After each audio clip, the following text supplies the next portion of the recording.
Chris Flannery here with Brothers in Recovery. I truly believe that a sober living facility is only as good as its people. And we are blessed to have some amazing guys like Kel Fennell and Dustin Hunt.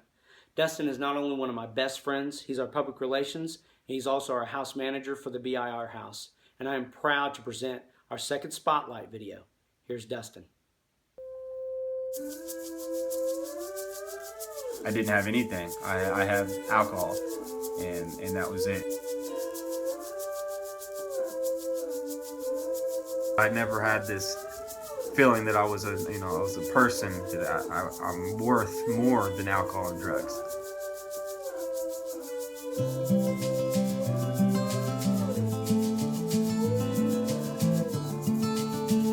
I'm Dustin Hunt, Public Relations and House Manager at Brothers in Recovery. I'm 25 years old and I grew up right outside Oklahoma City, Oklahoma. I went through all my schooling at Choctaw, all the way up to high school, where things were pretty normal for me. I went out with friends, I went to parties, and I kind of did what any high school person does. But I always realized that I took things too far from pretty early on. Even when I was younger and just experimenting with alcohol for the first couple times, I've always liked to take it to the extreme. While my friends could have a couple of drinks here and there, I would always try to get as messed up as possible until something ran out or something happened, and that was normal for me. It seemed like that was what you're supposed to do with drugs and alcohol, and I tried to get all I could while I could get it. I was partying a lot every weekend, any chance that I could get, and that started causing problems for me in high school pretty early on. My grades weren't what they should have been, and I wasn't attending class, and a big part of that was because I didn't really care. I was looking forward to the weekend, to Friday and Saturday, because I knew me and my friends were going to go out and do something, and I'd planned for it all week, and that was all that was on my mind. So, and I remember the exact party where I was first offered hydrocodone. I walked in and it was just a regular party, like I'd been to so many times before, and my friend called me in the restroom where usually the drug exchange would happen at the party, and he said he had something different this time and handed me a couple of white pills, and without even asking what they were, which I never did, I went ahead and took them, and I remember shortly after that just feeling this euphoria that I felt like I was looking for a long time. I felt like this is how I want to feel like the rest of my life, and I pretty much from then on tried to make a commitment to make that happen. And for a long time, it seemed like the perfect drug.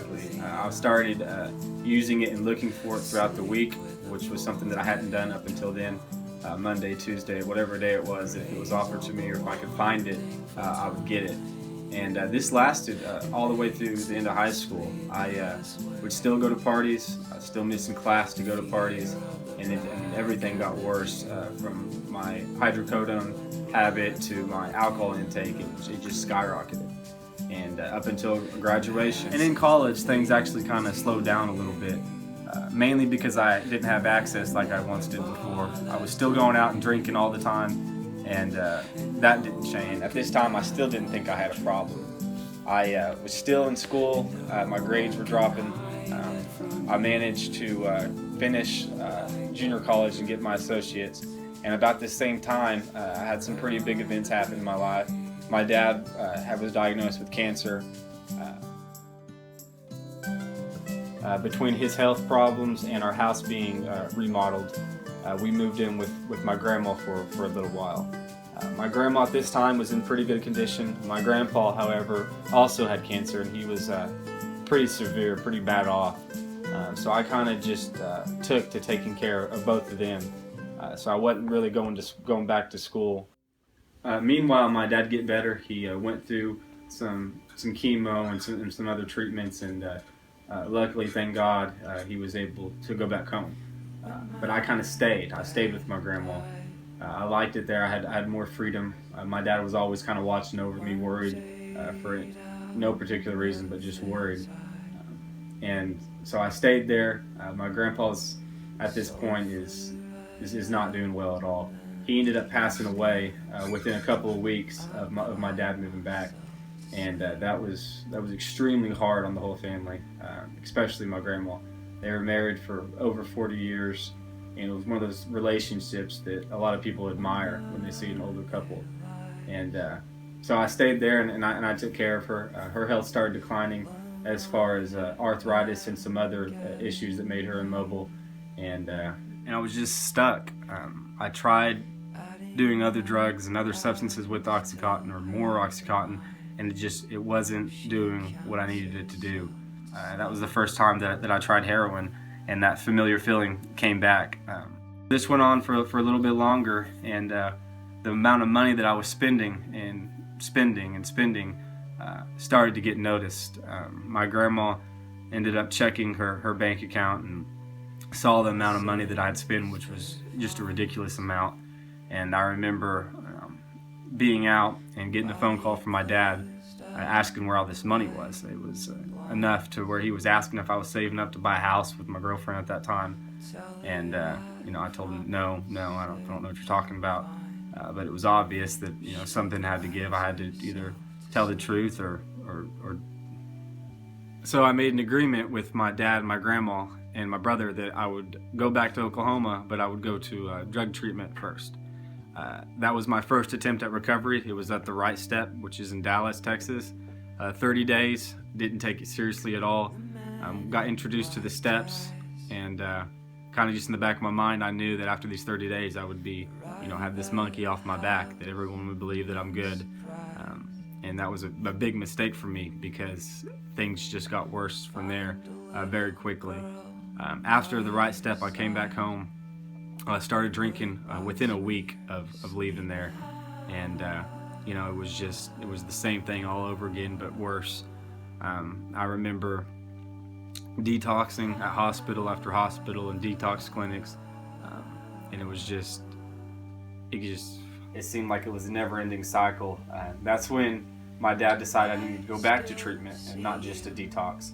And I got to Grapevine Valley Hope, did the 30 days there, which was very similar to the treatment I was in before.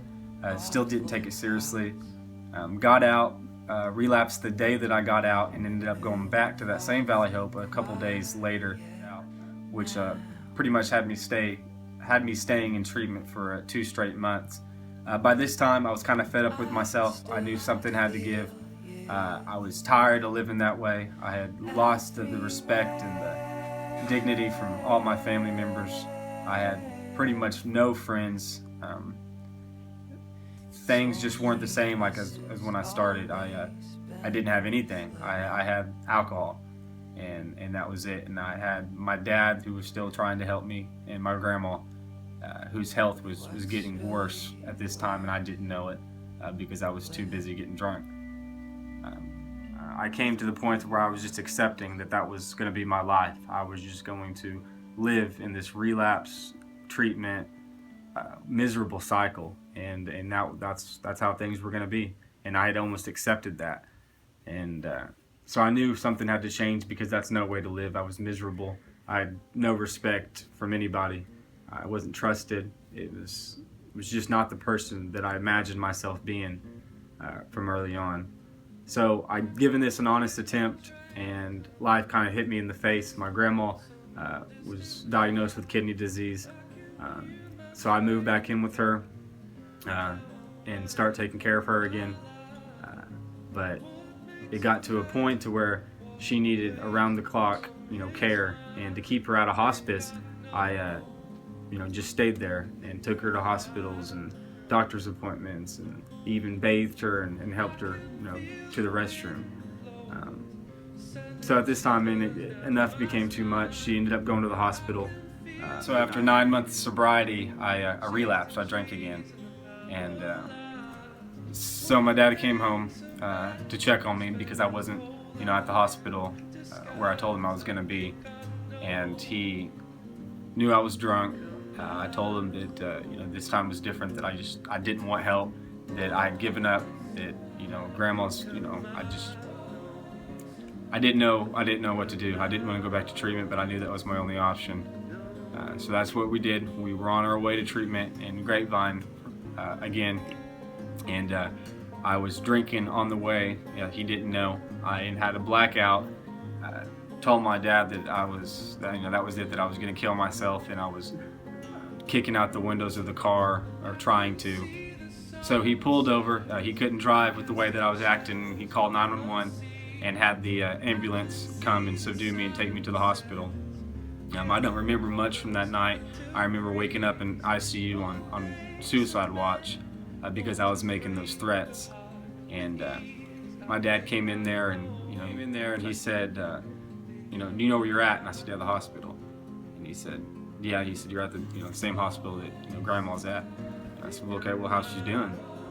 And he said, Grandma didn't make it through the night. She had passed away. And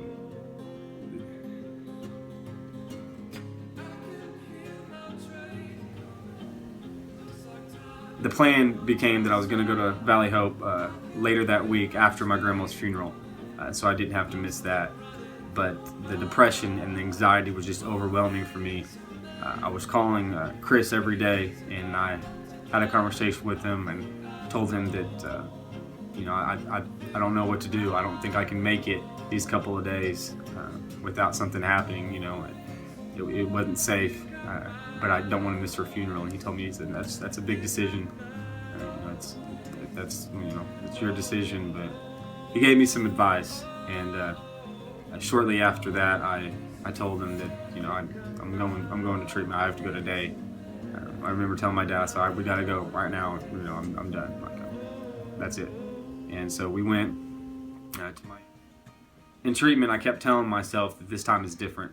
I had a plan when I got out, and I was calling Chris every day, and he was, telling me what it was going to be like when I got out, and asking me how my day was going. And to know that someone cared, it meant a lot to me because I didn't feel like anyone cared anymore.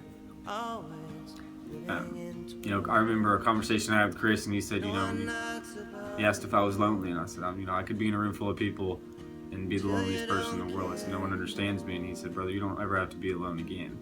And that was when I knew that this really could be something. So I got all I could out of treatment. Left treatment the day I got out. I went to Brothers in Recovery.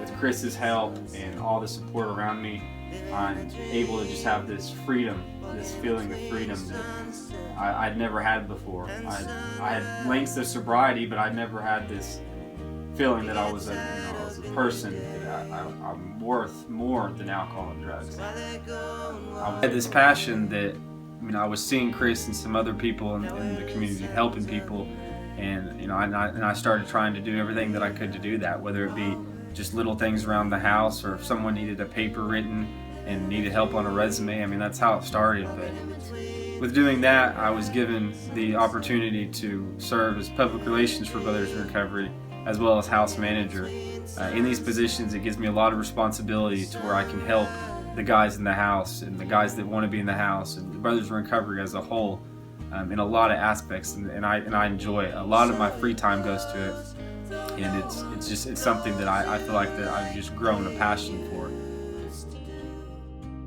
My sober date is August 17th, 2015. My name is Dustin Hunt. I'm a recovering drug addict and alcoholic, and that was my spotlight.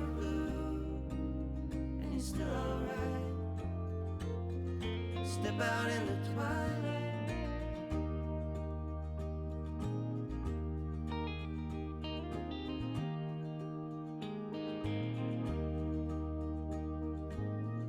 So I stumble home at night, like I stumbled through my life, with ghosts and visions in my sight.